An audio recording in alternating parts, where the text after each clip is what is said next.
Pony Fantasy V, Exodus of the Void, by G.M. Blackjack. Chapter 11, Flames of Knowledge. Uniforge was a mess, but at least it still existed. Roughly half of the city was far enough from the detonation to survive the devastation. Ponies had begun to move back into the city and began the harrowing job of cleanup.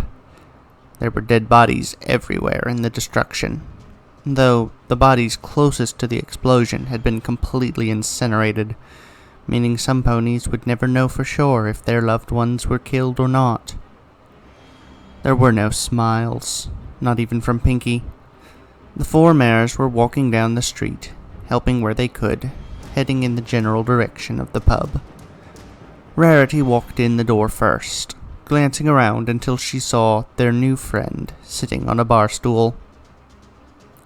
"It's all my fault," Twilight Sparkle moaned, several empty cider glasses next to her head. "Solomane is no more." "Oh, come, dear," Rarity waved a hoof. "Solomane still exists. This capital is still here, and a large portion of the citizens. The queen is dead. The castle is gone. The industrial power we got from the fire crystal is no more. There is nothing. No hope." Pinky popped into existence. "Hey, don't mope around. We've got a world to save. Come on, we really could use your help getting to the lost city." Twilight sighed. "It's impossible to cross the desert of shifting sands. The mountains have no passes through them, and the lost city hasn't been visited in decades." Rainbow Dash flew in. "Well then, you can prove yourself by discovering some new crazy way to accomplish the impossible." "I tried to stop the destruction of the fire crystal. I failed. You'd be better off with Lyra now. At least she's been studying ancient texts." "Who the what now?" Applejack asked. Twilight sighed. "My daughter. She's studying in the library of the ancients. She'll be much more used to you than I will.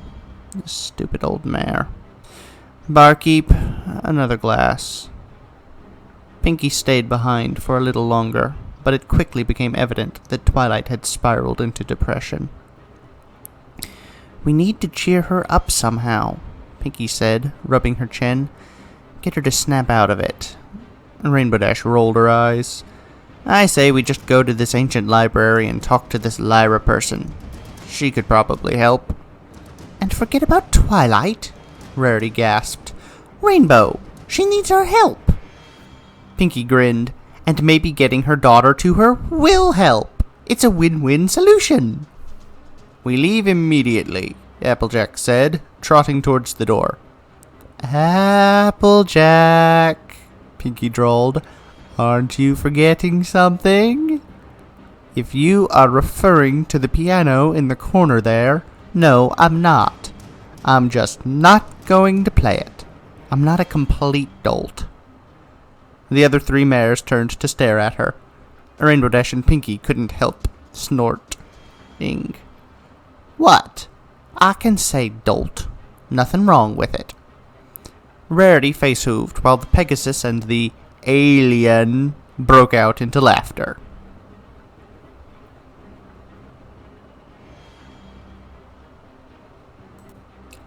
Hello there, and welcome to the Library of the Ancients, the trove of knowledge that survived the tragic fall of Cadenza. We have documents from the mountain-dwelling nation's top minds, authors, and inventors. There's something for everyone within the library. How may I help you today? Rarity smiled warmly. "We were wondering if you knew a Lyra Sparkle?" The guide's warm smile vanished instantly. "Why does nobody ever say, 'I'd like the grand tour, please,' or at least, 'I am looking for a specific document. Can you help me?' But no, it's always, 'I can find it myself,' or 'I'm looking for someone who got lost in the freaking deep archives.'" "Good gravy." Rarity blinked. "Lyra's lost in the deep archives?" "Or dead," the guide remarked. "The books in there are filled with evil spirits. he face-hooved. "There's a reason we aren't crawling all over the deep archives. Many of the books down there are older than Cadenza itself, but none of us can live with the constant monster attacks." He saw the look in their eyes. "Oh, no. You aren't thinking of going down there after her, are you?" They just smiled and nodded. "Morons," he muttered. "The deep archives are through that staircase. Just keep going down till you find the bottom end of the screaming books. I'll hold your funeral in a week." He trotted off quickly. Pinky blinked. "Silly, he can't hold a funeral if he doesn't know our names." "Dear, I suspect he was just being macabre," Rarity observed. Rainbow Dash folded her front legs. "Who cares? Let's just find Lyra and get out of this dusty old library." The Library of the Ancients was most certainly a library. Books, books, and more books. Nothing but tables, shelves, scrolls, and books. Down the stairs it was pretty much exactly the same, only there was no natural lighting. Only eerie, magically lit crystals, whose method of construction had been lost to time. Well, that, and the fact that the shelves had no sense of order to their placement in the deep archives.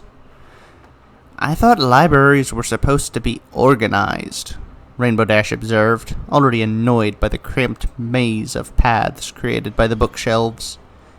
"Maybe it is," Pinky offered, "by some kind of eldritch fractal geometry." What?"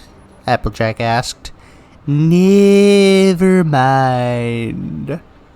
Suddenly, a book flew off a shelf and charged the mares. "I have been neglected for a millennia! You will be my new—" The book's cries ended when Rainbow Dash burnt the thing to a crisp.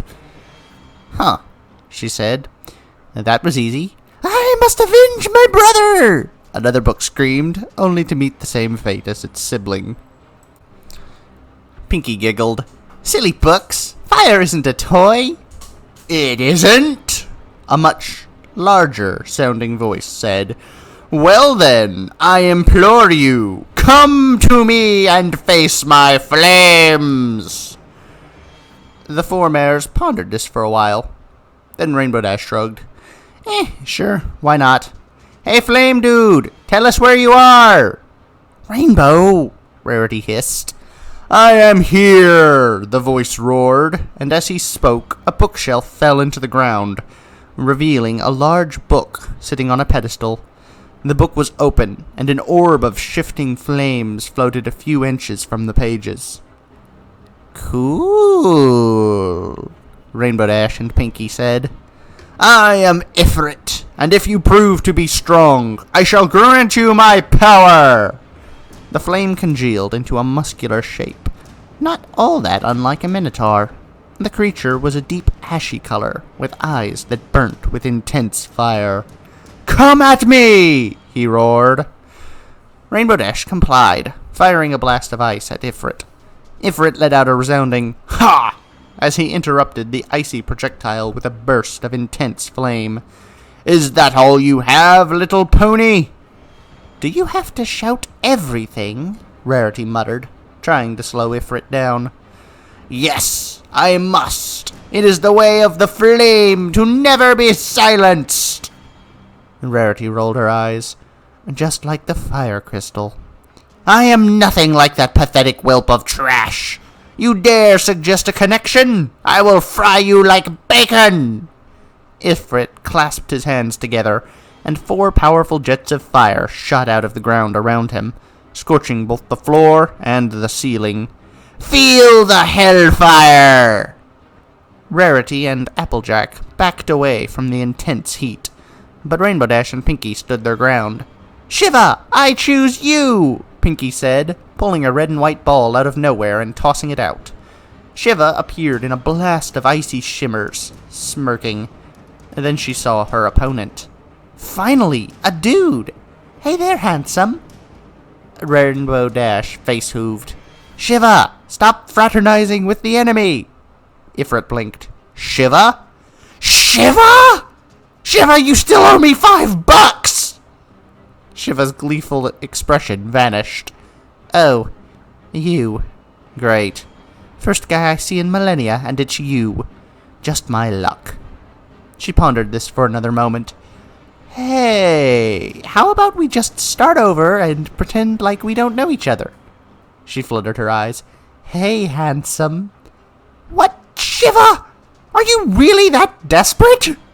Can you blame a girl? Shiva retorted, angry. I've been... As the two spirits devolved into argument, the four mares exchanged glances, wondering if they should do anything. Applejack decided to break the awkwardness. Excuse me? What? Shiva and Ifrit yelled. Wasn't there a fight we were supposed to be having? Ifrit huffed. Oh, that. You have to prove that you are powerful in order to keep me as your ally. Pinkie Pie doused him with water torrents. He wheezed. That'll do it. He turned into a fiery burst of energy, flooding into Pinkie's body. Now, use me well, and never let me and Shiva out at the same time ever again. But come on, Shiva whined. What about your muscles? Oh, please, somebody shut her up. Pinkie unsummoned the two of them and grinned. Well, that was fun. Suddenly, the air filled with evil books attempting to eat them. Rainbow stepped forth to burn them all, only to have Pinkie summon Ifrit. Books! Ha! Feel the hellfire! Soon, the entire hallway was ash. Is that your tagline? Rainbow Dash asked. Do you want to feel the hellfire, Pegasus? I'll take that as a yes, and hope Pinkie unsummons you quickly. Pinkie complied with Rainbow's wishes, giggling all the while. So, this is what limbo inside a summoner is like. Yup, Shiva said, sitting back in a lawn chair. No! No, no, no, no, no! You can't be here too! What? We get to share the space. Very preferable to being sealed in a box somewhere. I want to go back to my book. Yeah? Well, I don't care. She unfolded an aluminum trifold and put some sunglasses on. Go imagine yourself a giant volcano or something over that direction. I need to relax and think of guys who aren't you. This is hell. Thank you for that negative remark. Since when did you become so sarcastic? Since I was locked in a damp dungeon for a millennium. Wonder how the others have changed over the time. I have no idea, Shiva said. Perhaps our little group will find them, and we can ask them in person. Maybe. Or maybe I'll just be forced to suffer you alone. The white chocobo appeared and made an obnoxious caw noise. Who are you? That's the albino chocobo, Shiva said, not even bothering to look. She's a bit dumb. Also, watch your eyes around her. She likes to try and peck them out. Wait, what? Ah! My eyes! Rainbow Dash was leading the group, trotting down yet another hallway full of bookshelves. The angry books had apparently noticed that they were being burnt up with ease, and had stopped the constant attacking, much to the mare's relief. To Rainbow Dash's annoyance, as she tried to pass through a hallway, an entire bookshelf slid into her way. What? She exclaimed. Aha! I am the great bookshelf! None can pass through me! Not even the likes of... Applejack went berserk and smashed the bookshelf into splinters without breaking a sweat. You know, Pinkie said, as she put a hoof to her chin, I think Ifrit was supposed to take care of this. Nobody paid her any attention, for they had found their way into a larger room. At the edge of it, they could see a mint-green unicorn, completely absorbed in some book. Ah, that's probably Lyra, Applejack guessed. She seems rather engrossed in that book, Rarity observed. Who cares? Rainbow Dash responded. Just go up and talk to her. Oh, that won't be happening, a deep voice said as a large black and blue book descended from the ceiling. for Master cannot permit you to continue any further." A blue-black sphere of energy appeared as the book opened, quickly taking the shape of a gigantic minotaur. However, this minotaur was vastly different from Iron Will. The muscles were larger, the hair more wild, the teeth sharper, and the face was much more menacing. In addition, some of the fur of the creature seemed to be glowing slightly. "I am Byblos," he said, sneering, "and you have come far enough." The four mares prepared themselves.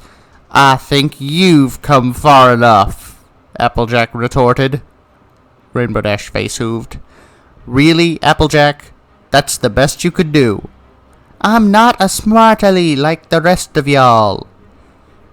Byblos took advantage of the distraction, punching Applejack in the muzzle. A loud crack could be heard, followed by a spurt of blood coming from Applejack's face.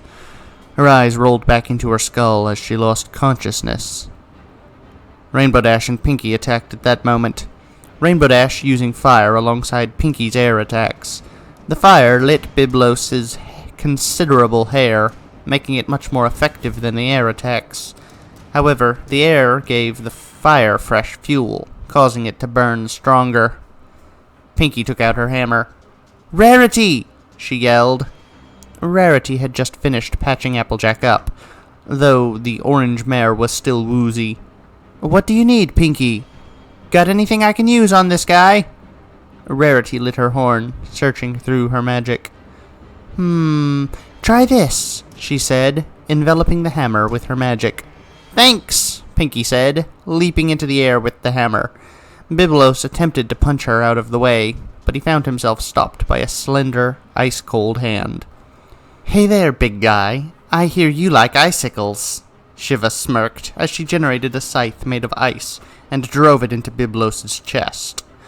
The Minotaur shifted slightly, but found the attempt to attack him with ice laughable. Then the hammer hit him, smashing him into the ground. He stood up, a little disoriented, but otherwise completely fine. "Ha! Nice try!" He blinked. "Wait, why are you all so big?" Rarity giggled. "I wondered if that would work." Pinky began to roll on the floor, laughing. "You shrunk him!" She blinked. "Ooh! I wonder what happens if I hit him again." Byblos roared, casting a clear spell on himself and returning to his full height. He intercepted the hammer with his hand this time, snapping it in half with hardly any effort. He backhanded Shiva as one would swat away a fly, smashing her into 1,000 ice particles. Then he walked up to Rarity, taking a small hammer out of his pocket. It looked absurd in his tremendous hands, but he had an evil grin on his face as he wielded it. Rainbow Dash and Pinky tried to charge him, but he threw the hammer at Rarity, hitting her square on the horn. "Ow!" she muttered, rubbing her horn. That hadn't really hurt. It had just caused a minor annoyance. She tried healing what little damage it did, and found that she couldn't use her magic as effectively. "Oh no. He has a magic block, girls!" Rainbow Dash turned to Rarity. "What?" She got a miniature hammer to the face as well, and she suddenly found it a lot harder to fly, losing all the grace in her movement. This made her vulnerable to a devastating punch from Byblos that bent her wing in a direction it was not meant to go. She yelped, falling to the ground. Rarity looked around left and right, looking for something she could do. She grabbed her dagger, still enchanted with the slowing magic. Maybe she could do something. She realized she was helpless without her magic, as Byblos charged her, horns ready to skewer her in the heart. She closed her eyes, waiting for the moment to come. "Feel the hellfire!" Rarity opened her eyes to see 4 spiraling columns of fire hitting Byblos from all directions, in addition to Ifrit punching the Minotaur like a punching bag. To Byblos's credit, he wasn't being moved around all that much, but the punches from the fiery being were at least doing some damage.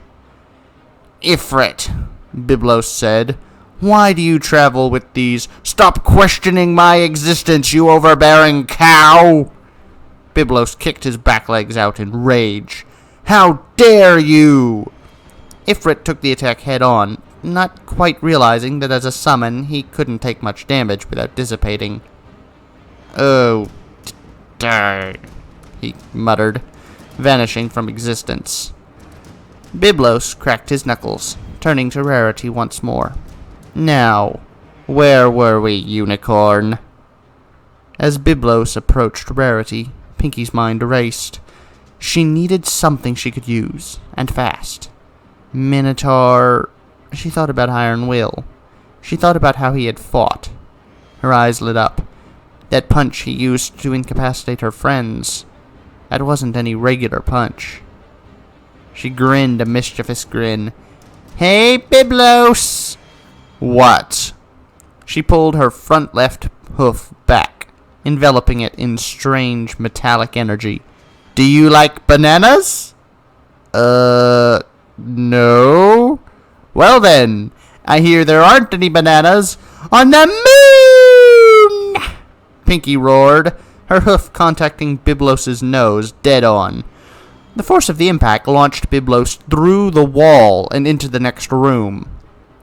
He groaned, feeling extremely weak.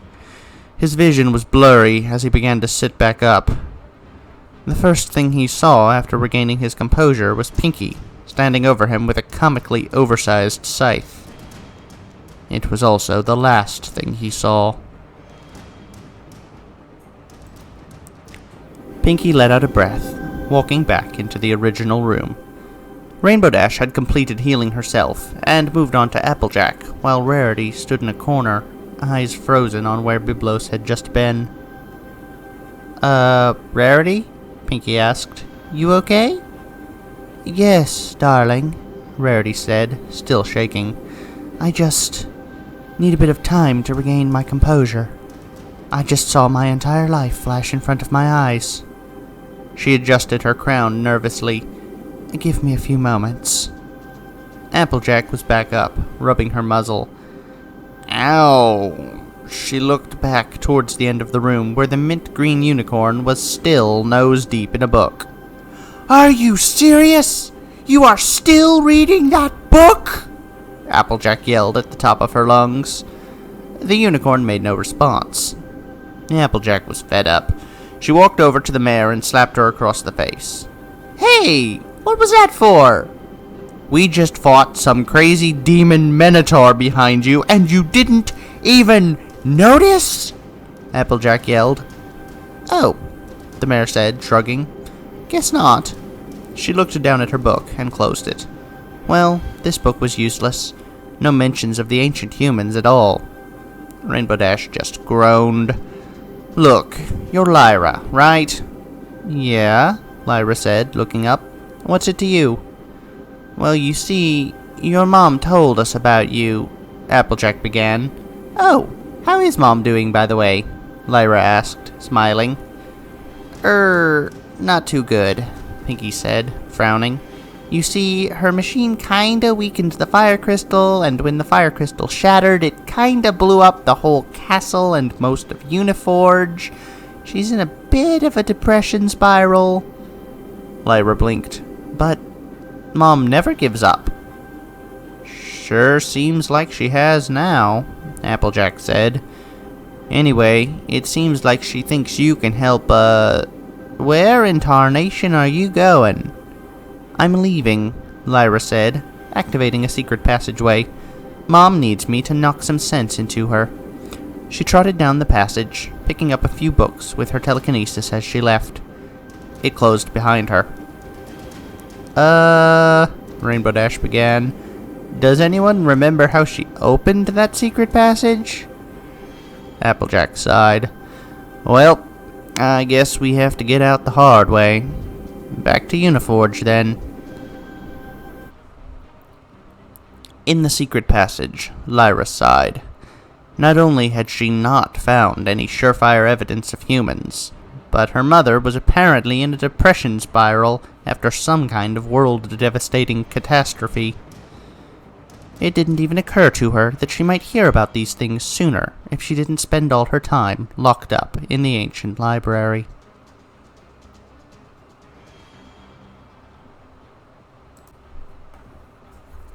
Alright, who's with me on thinking that Applejack is going to end up playing that piano when they get back to Solomane?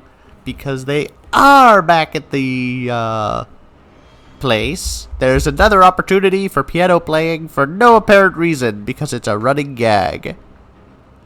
I'm thinking that's what's gonna happen.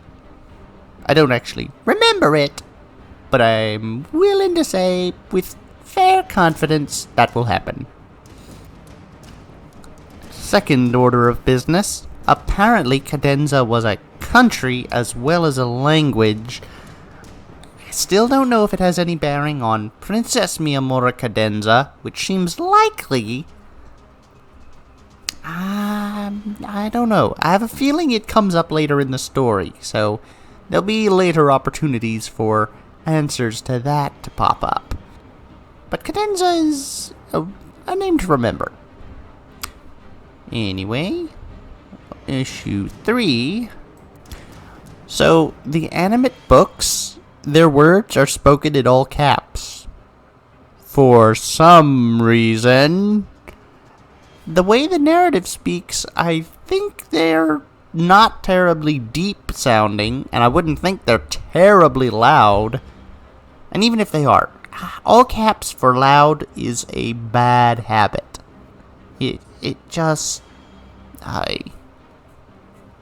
But I did have fun with their high squeaky voices. I will avenge my brother! They're just fun to play with. So was the bookshelf. Oh, I enjoyed that guy's voicing. Too bad he only has like 2 lines. And the books don't talk much either. I wish they stuck around a little longer just because I like talking for those guys. They're funny. Now, I know Ifrit and Shiva's mysterious party is mentioned in more detail later. I don't remember what the answers are, but I know that more answers are forthcoming. I suspect they have a history with Byblos, but I don't think any more answers about him are forthcoming. I think we have gotten all we're going to get. Which...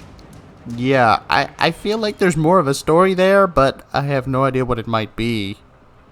Okay, I have some guesses, but I don't have any specific, this is what it probably is. And I don't think the albino chocobo has an explanation. It's just there. I don't know what's up with it. I don't think anyone does. If Pinky really wants you dead, she's one of the more terrifying forces. Just don't be in a position where a Pinky decides to murder you. That's step 1. They're really scary when they get their mind set to it. And the silliness does not take away from that. Anyway, thank you all for listening. I hope you had a pleasant time. Goodbye, everyone.